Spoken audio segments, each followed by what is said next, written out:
Students, आज हम नागरिक शास्त्र का लेसन नंबर 3 करेंगे। लेसन का नाम है हमें संसद क्यों चाहिए। देखो, हम भारतीयों को इस बात पर हमेशा गर्व है कि हम एक लोकतांत्रिक व्यवस्था का हिस्सा है।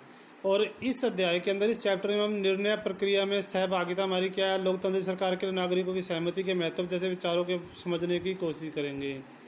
यानी कि यही वे तत्व हैं जो सम्मिलित रूप से भारत में एक लोकतांत्रिक व्यवस्था का निर्माण करते हैं। और इस बात की सबसे अच्छी अभिव्यक्ति, यानी इस बात को संसद के माध्यम से अच्छी तरह से समझाया जा सकता है। और इस अध्याय में हम ये देखेंगे, इस चैप्टर में यही डिस्कस करना है कि किस तरह हमारी संसद देश के नागरिकों को निर्णय प्रक्रिया में हिस्सा लेने और सरकार पर अंकुश लगाने में मदद करती है। लोगों को फैसला क्यों लेना चाहिए। देखो, हमें पता है, सभी जानते हैं कि 15 अगस्त 1947 को भारत आज़ाद हुआ था।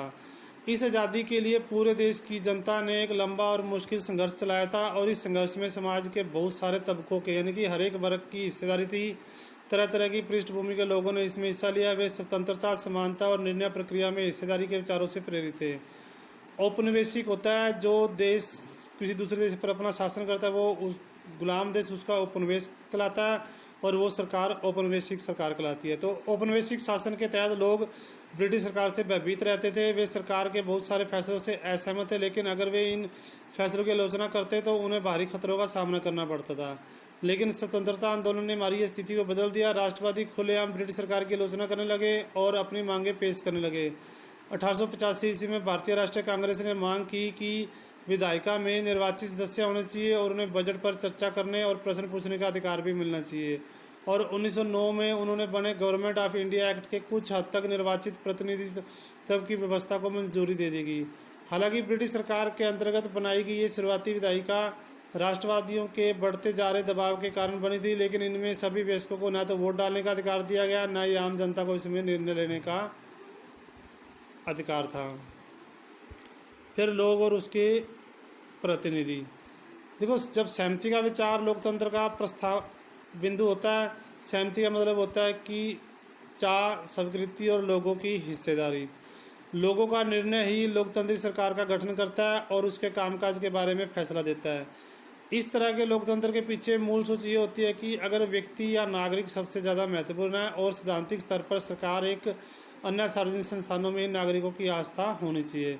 व्यक्ति सरकार को अपनी मंजूरी कैसे देता है, जैसे कि आपने पढ़ा कि मंजूरी देने का एक तरीका है चुनाव। लोग संसद के लिए अपने प्रतिनिधियों का चुनाव करते हैं। इन्हीं निर्वाचित प्रतिनिधियों में से एक समूह सरकार बनाता है और जनता द्वारा चुने गए सभी प्रतिनिधियों के इस समूह को संसद कहा जाता है। यानी कि संसद के अंदर जनता के द्वारा चुने हुए सभी प्रतिनिधि होते हैं। यह संसद सरकार को नियंत्रित करती है, उसका मार्गदर्शन करती है। तो इस लिहाज से अपने निर्वाचित प्रतिनिधियों के द्वारा लोग सरकार बनाते हैं और उस पर नियंत्रण रखते हैं।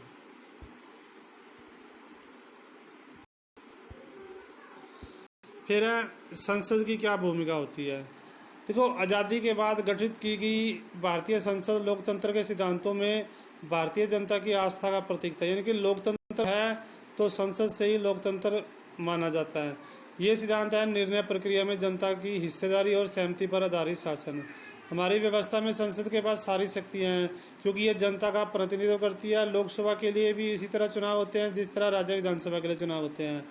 तो आमतौर पर लोकसभा के लिए हर 5 साल में चुनाव कराए जाते हैं और देश को बहुत सारे निर्वाचन क्षेत्रों में बांट दिया जाता है। और प्रत्येक निर्वाचन क्षेत्र में एक व्यक्ति को संसद में भेजा जाता है और चुनाव लड़ने वाले उम्मीदवार किसी न किसी राजनीतिक दल के सदस्य होते हैं। देखो, ये आपको एक तालिका दी गई है। इसमें 17वीं लोकसभा के चुनाव जो 2019 में होते हैं उसका रिजल्ट दिखाया गया है। इसमें राजनीतिक पार्टियों के नाम है, एक तरह निर्वाचित सदस्यों की संख्या। सबसे पहले भारतीय जनता पार्टी भाजपा, इसके 303 सदस्य थे। तो नीचे देखो, सारे कुल मिला के 543 सदस्य है। तो स्पष्ट बहुमत, 2/3 बहुमत चाहिए, तो इसमें स्पष्ट बहुमत भाजपा को था। फिर चुने जाने के बाद ये उम्मीदवार संसद सदस्य या सांसद, जो उम्मीदवार चुने जाते हैं उनको संसद के सदस्य या सांसद, जिसको हम एमपी होते हैं, वो हमारे सांसद होते हैं। इन सांसदों को मिलाकर संसद बनती है और संसद के चुनाव हो जाने के बाद ही संसद को निम्नलिखित काम करने पड़ते हैं। सबसे पहले राष्ट्रीय सरकार का चुनाव। भारतीय संसद में राष्ट्रपति और दो सदन होते हैं। देखो, एक राष्ट्रपति हेड होता है और दो सदन होते हैं, राज्यसभा और लोकसभा। लोकसभा चुनावों के बाद सांसदों की एक सूची बनाई जाती है। इसमें यह पता चलता है कि किस राजनीतिक दल के कितने सांसद हैं, यानी किस पार्टी के कितने मेंबर हैं। यदि कोई राजनीतिक दल सरकार बनाना चाहता है तो वह निर्वाचित सांसदों में से बहुमत होना चाहिए, क्योंकि इसमें 543 निर्वाचित सदस्य होते हैं और 2 मनोनीत सदस्य होते हैं। इसलिए बहुमत हासिल करने के लिए लोकसभा में किसी भी दल के पास कम से कम 272 सदस्य होने चाहिए। संसद में बहुमत प्राप्त करने वाले दल को या उस गठबंधन का विरोध करने वाले सभी राजनीतिक दल विपक्षी दल कहलाते हैं। कार्यपालिका का चुनाव करना लोकसभा का एक महत्वपूर्ण काम होता है। जैसा कि हम पहले पढ़ चुके, कार्यपालिका वास्तव में ऐसे लोगों का समूह होते हैं जो संसद द्वारा बनाए गए कानूनों को लागू करने के लिए मिलकर काम करते हैं। जब हम सरकार शब्द का प्रयोग करते हैं तो हमारे दिमाग में एक कार्यपालिका ही आती है। जो भारत का प्रधानमंत्री होता है वो लोकसभा में सत्ताधारी दल का मुखिया होता है, यानी जिस दल की सरकार होती है उसका हेड होता है। प्रधानमंत्री अपने दल के सांसदों में से मंत्रियों का चुनाव करता है और जो प्रधानमंत्री मिलकर फैसलों को लागू करते हैं। ये मंत्री कई तरह के होते हैं, जैसे स्वास्थ्य मंत्री, शिक्षा मंत्री, वित्त मंत्री आदि। तो ये सभी विभिन्न विभिन्न सरकारी कार्यों का जिम्मा संभालते हैं। फिर है सरकार को नियंत्रित करना, मार्गदर्शन देना और जानकारी देना। देखो, जब संसद का सत्र चल रहा होता है तो उसमें सबसे पहले प्रश्नकाल आता है, प्रश्न पूछे जाते हैं। प्रश्नकाल एक महत्वपूर्ण व्यवस्था है। इसके माध्यम से सांसद सरकार के कामकाज के बारे में जानकारी हासिल करते हैं, प्रश्न पूछते हैं। इसके जरिए संसद कार्यपालिका को भी नियंत्रित करती है। सवालों के माध्यम से सरकार को उनकी खामियों, उनकी कमियों के प्रति आगाह सचेत किया जाता है। इस तरह सरकार को भी जनता के प्रतिनिधि यानी सांसदों के जरिए जनता की राय जानने का मौका मिलता है। सरकार से सवाल पूछना किसी भी संसद की बहुत महत्वपूर्ण जिम्मेवारी होती है। लोकतंत्र के स्वस्थ संचालन में विपक्षी दल एक अहम भूमिका निभाता है और वे सरकार की नीति और कार्यक्रमों की कमियों को सामने लाते हैं और नीतियों के लिए जन समर्थन जुटाते हैं। सांसदों के प्रश्नों से सरकार की महत्वपूर्ण फीडबैक मिलता है। इसके चलते सरकार चुस्त रहती है। देखो, जब पता है सरकार को कि उससे क्वेश्चन पूछे जाएंगे तो सरकार अपना हिसाब से सिस्टम से चलेगी। इसके अलावा वित्त में संबंधित सभी मामलों में संसद की मंजूरी सरकार के लिए महत्वपूर्ण होती है। यानी कोई भी वित्त खर्च करना है तो संसद की मंजूरी जरूरी है। यह कई तरीकों में से एक है जिसके माध्यम से संसद सरकार को नियंत्रित करती है, उसका मार्गदर्शन करती है और उसको सूचित करती है। जनप्रतिनिधियों के रूप में संसद को नियंत्रित करना, निर्देशित करना और सूचित करने में सांसदों की एक महत्वपूर्ण भूमिका होती है।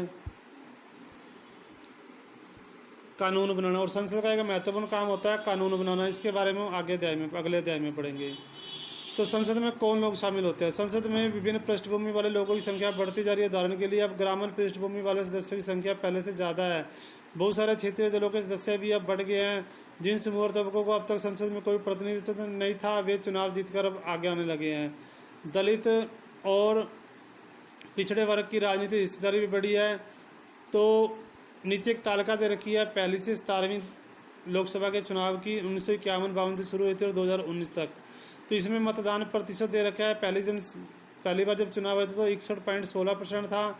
फिर चौथी बार, फिर 5वीं बार। इसमें अलग अलग तालिका दे रखी है और लास्ट में 17वीं बार में 67.11% मतदान का मतलब होता है कि इतने लोगों ने वोट डाले थे।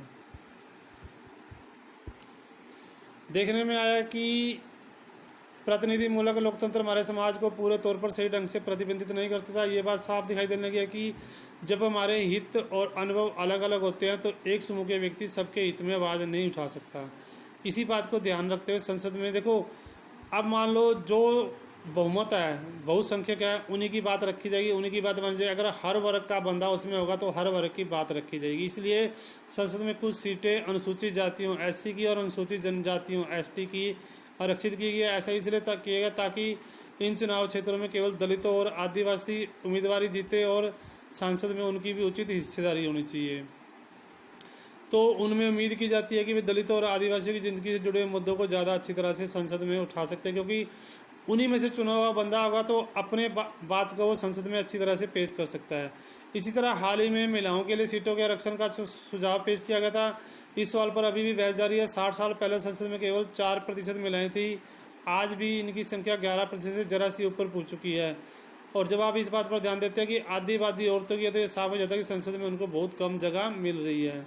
इस तरह के मुद्दों की वजह से जो आज हमारे देश में कुछ ऐसे मुश्किल और अनसुलझी सवालों से जूझ रहा है कि क्या हमारी लोकतांत्रिक व्यवस्था वाकई प्रतिनिधि है या नहीं, यानी प्रतिनिधि से संबंधित है कि नहीं है। हम ऐसे सवाल पूछ सकते हैं और उनके जवाब ढूंढने की कोशिश कर रहे हैं। यह बात लोकतांत्रिक शासन व्यवस्था की ताकत है और उसमें भारत के सभी लोगों की आस्था भी है।